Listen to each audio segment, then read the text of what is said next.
Hello students, welcome back to our channel Prarambh SSC. और आज की इस करंट अफेयर्स की क्लास में हम डिस्कस करें अपने वीकली करंट अफेयर्स कब से लेकर कब तक के डिस्कस करेंगे। हम 18 मई से लेकर 24 मई तक के करंट अफेयर्स को हम डिस्कस करेंगे जो हमारे एसएससी एग्जाम्स के लिए बहुत ज़्यादा इंपॉर्टेंट होते हैं। तो सबसे फर्स्ट यहाँ पर आते हैं। सबसे फर्स्ट जो हेडलाइन है हमारी वो लिखा है top 5 richest cities in India by 2025। तो यहाँ पर जो डेटा एनालिसिस हुआ है उसमें ये सामने आया है कि जो टॉप 5 रिचेस्ट सिटीज़ हैं इंडिया के अंदर वो ये वाली 5 सिटीज़ इनमें इंक्लूडेड है। फर्स्ट वन है मुंबई, देन सेकंड वन है Delhi, then Kolkata, then Bangalore and then Chennai.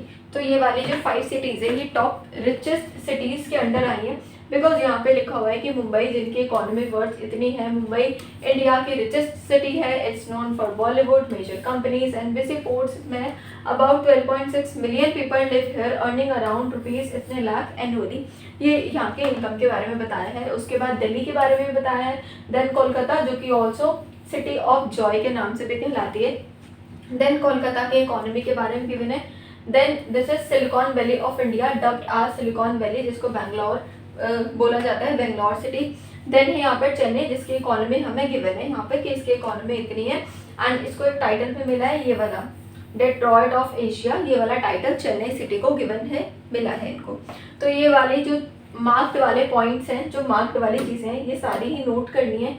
Marked वाले में आप ये नोट मत करना इतना, ये नोट कर लेना ये वाली 3 थिंग्स जो यहाँ पे गिवन है। तो फर्स्ट वाली हेडलाइन के अंदर से पहले तो आपको ये वाली हेडिंग लिखनी होगी अपने रजिस्टर्स में एंड उसके बाद ये वाली चीज़ें बस इतना नोट करना है। तो ये यहाँ पे आपको याद लर्न करना होगा।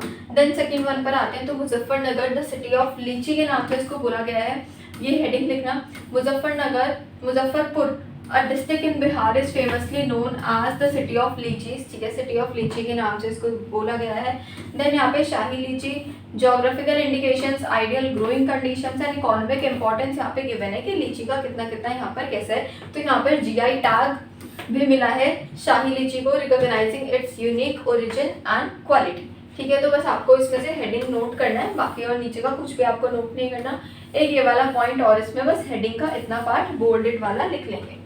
उसके बाद आते हैं यहाँ पर एस्टेरॉयड की एक हमारे पास न्यूज़ है जिसमें कि ये कहा जा रहा है on 24 May 2025 a large asteroid called 2003 MH4 will pass near earth, मतलब अर्थ के पास से वाला एस्टेरॉयड गुजरेगा।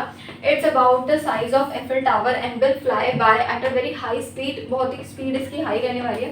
दैट्स नो डेंजर, कोई डेंजर नहीं है। नासा इस पर अपनी सारी निगरानी और सारे अपने वॉच रख रहा है ताकि हम सब सेफ रह सकें। तो बस इसमें आपको ये ध्यान रखना है कि ये वाला जो है एस्टेरॉयड ये कब और कहाँ से ये पास होने वाला था। तो ये अर्थ के पास से पास होने वाला है, ठीक है। उसके बाद आते हैं यहाँ पे Kanak wins gold at ISSF junior world cup. तो ये नेम आपको ध्यान रखना है, ये हेडिंग को आपको नोट करना है।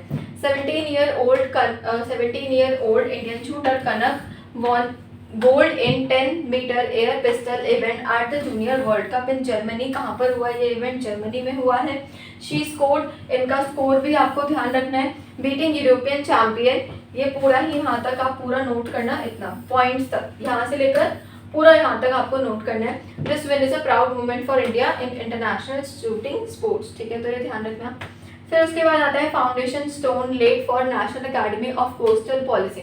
Union home minister Amit Shah ने क्या करी, एक फाउंडेशन बनाई है for national academy of coastal policy in Gujarat के लिए। The academy will train over 3000 security, इनको ट्रेन करेगी ये academy. He also virtual open 5-year BSF coastal outpost along the Kutch coast. तो ये ध्यान रखना है, अमित शाह ने क्या न्यू फाउंडेशन लॉन्च करी है for the national academy of coastal policy in Gujarat की है ये, जिसमें कितने ट्रेन होंगे, ओवर 3000 सिक्योरिटीज इसमें यहाँ पर ट्रेनिंग में दी जाएगी। तो इसमें से आपको कुछ भी नोट नहीं करना 5th पॉइंट में से। 6 पर आते हैं मेरी लाइफ मेरा स्वच्छ शहर campaign gains momentum. Launch on 15 में, इसको नोट करना है, लॉन्च ऑन 15 में। कब लॉन्च हुआ है? 15 मई को।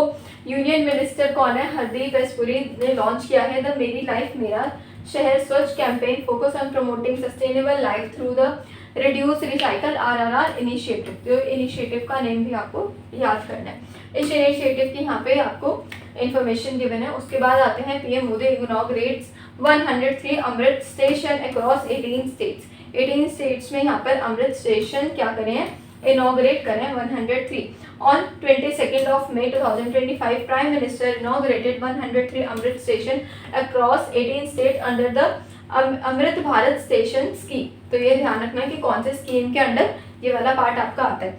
इसका एम क्या है, ऑब्जेक्टिव क्या है, वो यहाँ पर गिवन है। मॉडर्नाइज करना रेलवे इंफ्रास्ट्रक्चर को, एनहांस करना पैसेंजर की कंफर्ट और connectivity, and integrating local heritage and culture.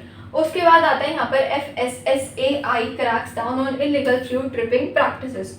यहाँ पर ये गिवन है कि food safety and standard authorities of India ने ये डायरेक्ट किया है सभी स्टेट को, एक स्ट्रिक्ट एक्शन लिया है कि कोई भी ऐसा फ्रूट या फिर कुछ भी उसकी इलीगल यहाँ पर रैपिंग नहीं होगी, मतलब इलीगल तरीके से वो रैप नहीं होगा।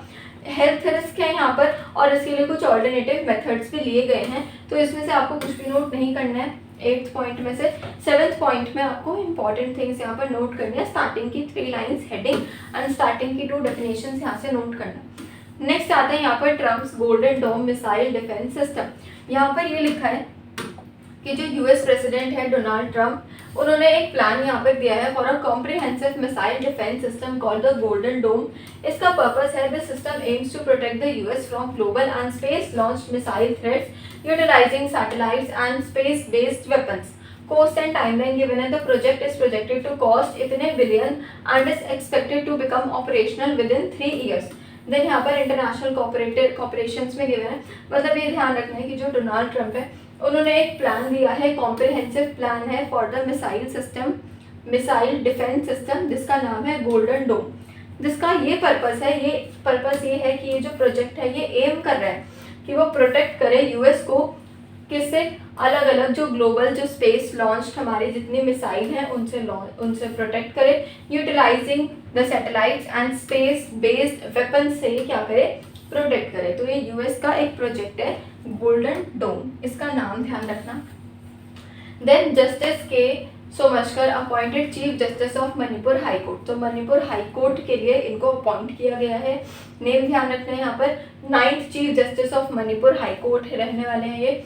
इनका बैकग्राउंड गिवन है, was serving in Karnataka high court. Justice Somashekar was appointed by the president of India on 20th मई को मणिपुर के लिए हाई कोर्ट यहाँ पर जस्टिस को इनको अपॉइंट किया है। तो इनका नेम आपको याद करना होगा। देन यहाँ पर आते हैं At the 28th World Health Assembly, India showcased its committee to Global Health Initiative।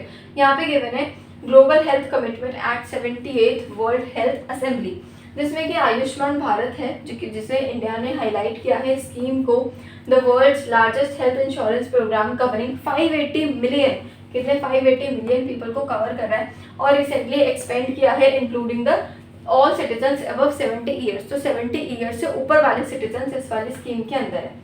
Global advocacy यहाँ पर हमें गिवन है कि किसके लिए है, focusing on equity, transparency and technological transfer specially for the global south. तो ये ध्यान रखना कि ग्लोबल हेल्थ कमिटमेंट है at 78th world health assembly in India. International tea day, यहाँ पर टी डे के बारे में गिवन है फोकस एरिया, और 21 में टी डे यहाँ पर गिवन है, ठीक है, ये ध्यान रखना। New butterfly species discovered in Arunachal Pradesh. Arunachal Pradesh में कुछ न्यू बटरफ्लाई स्पीशीज डिस्कवर हुई हैं। A new butterfly species Euthalia mckenna has been officially recorded in Arunachal Pradesh Leparada district. और यहाँ पे इसका सिग्निफिकेंस गिवन है कि क्या कर रहे हैं, contributing to the understanding of butterfly biodiversity in the region. उसके बाद आते हैं doctor Saroj Ghosh, pioneer of India science museum passes away. तो इनका नाम ध्यान रखना है, doctor Saroj Ghosh, pioneer of India science museum, जो कि क्या हो चुके हैं, पास हो चुके हैं। The visionary behind India science museum momentum passed away at the age of 89 in Seattle USA. तो ये ध्यान रखना है एट द एज ऑफ 89। यहाँ पर उनके बारे में गिवन है कि उनका पहले बैकग्राउंड क्या रहा है। Was the first director of national council of science museum NCSM के फर्स्ट डायरेक्टर यहाँ पे वो रहे हैं, which works under the ministry of culture government of India. Under his leadership, उनकी लीडरशिप के अंदर बहुत सारे साइंस सेंटर और जो म्यूजियम सेंटर है वो आते हैं, जो कि साइंस को काफ़ी फन और इजी टू अंडरस्टैंड बनाते हैं सारे स्टूडेंट्स के लिए। He also played a big role in development of the Birla Industrial and Technological Museum in Kolkata and the Science City in Kolkata, which are now major attractions of science learning। ठीक है, इसको ध्यान रखना। Students enrolment under SC category grows bye 44%। अब जो SC category के अंदर जो स्टूडेंट्स की एनरोलमेंट है वो ग्रो हो गई कितनी, 45% तक वो ग्रो हो चुकी है। ऐसा यहाँ पर जो एनालिसिस है वो आ रही है।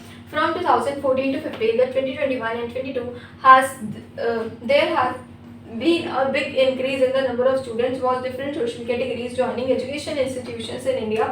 This information was shared by the National Commission for Backward Classes NCBC ने ये वाली information share करी है। During this period the number of scheduled caste SC जो हैं उनकी जो कैटेगरी है परसेंटेज है वो और बढ़ चुकी है। It went up from 4.61 million students to 6.62 million. More importantly, the number of SC girls enrolling increased by 51%, showing more girls are now going to school and colleges. तो ये आपको ध्यान रखना है। इसमें इतना ये वाला part from 4.61 million to 6.62 million ये ध्यान रखना है, और 44% आपको ध्यान रखना है। एंड ये कमीशन किसने दिया है, NCBC ने ये वाली इंफॉर्मेशन हमें यहाँ पर शो करी है। देन और इन्फॉर्मेशन यहाँ पे हमें गिवन है कि क्या है, काफ़ी एक बिग जंप है into the minority of girls in getting the education के सेक्टर में यहाँ पर गर्ल्स काफ़ी ज़्यादा एनरोल हो रही हैं। उसके बाद आता है Sanjiv Puri elected CII president for 2024-25। Sanjiv Puri जो कि क्या है, who is the chairman and managing director of ITC Ltd has been elected as a new president of the confederation of India industry CII। Then उसके बाद for the year 2024-25 there is an important leadership change in the India's top industry body. He takes over from R Dinesh, who is the chairman of TVS Supply Chain Solutions. तो इन्होंने उनकी place ले लिया। Sanjeev Puri will now lead CII, which works to support business and industry in India. He is expected to help guide industries in dealing with economy and policy changes. तो ये सारा ही हमें यहाँ पे गिवन है, तो थोड़ा इंपॉर्टेंट रहेगा आपके एग्जाम पॉइंट ऑफ व्यू के लिए। तो ये सारी इन्फॉर्मेशन को अच्छे से पढ़ना है और आपको लिखनी हेडिंग वाली लाइन है। देन उसके बाद ही takes over from R Dinesh, ये वाली लिखनी है line, from who is the chairman of TVS supply chain. उसके बाद यहाँ पर हम लास्ट पर आ जाते हैं, ये है येस बैंक के बारे में। Yes bank launches yes grandeur a new premium banking service है ये काफ़ी ज़्यादा इंपॉर्टेंट है। ये दोनों काफ़ी ज़्यादा इंपॉर्टेंट रहेंगे, इनसे क्वेश्चन बन सकता है आपके करंट अफेयर्स वाले पार्ट से आपके SSC एग्जाम्स के अंदर। कैसे, येस बैंक ने स्टार्ट किया है एक new banking service called yes grandeur to meet the needs of rich and high status customer, ताकि वो हाई स्टेटस और रिच वाले कस्टमर्स की नीड्स को क्या कर सके, उनसे वो मिल सके। This premium service is designed to offer special financial services along with the lifestyle benefits for wealthy clients. ठीक है, the customers will get a personalised banking experience, उनको पर्सनलाइज्ड बैंकिंग एक्सपीरियंस मिलेगा। This means they will have dedicated relationship managers to help them with their banking and investment. They will also receive access to high-end credit and debit cards that come with extra benefits. Also provide lifestyle privileges like luxury traveling assistance, airport long access, and concierge services and exclusive events in invitations. The idea is to give customers a smooth and enjoyable banking experience along with the luxury lifestyle perks. तो ये ध्यान रखना, बस first वाली heading है इसमें से आपको नोट करना, बाकी और कुछ नोट नहीं करना। बाकी इस इन्फॉर्मेशन को अच्छे से और ध्यान से आपको पढ़ने की यहाँ पर क्या लिखा है, क्योंकि सारे जो क्वेश्चंस बनेंगे वो आपके इस थ्योरी वाले पार्ट से ही बनेंगे। तो इन फाइल्स को बहुत अच्छे से और ध्यान से पढ़िए। तो आज की क्लास में इतना ही, मिलते हैं अपनी नेक्स्ट कंप्यूटर की क्लास में। Thank you so much.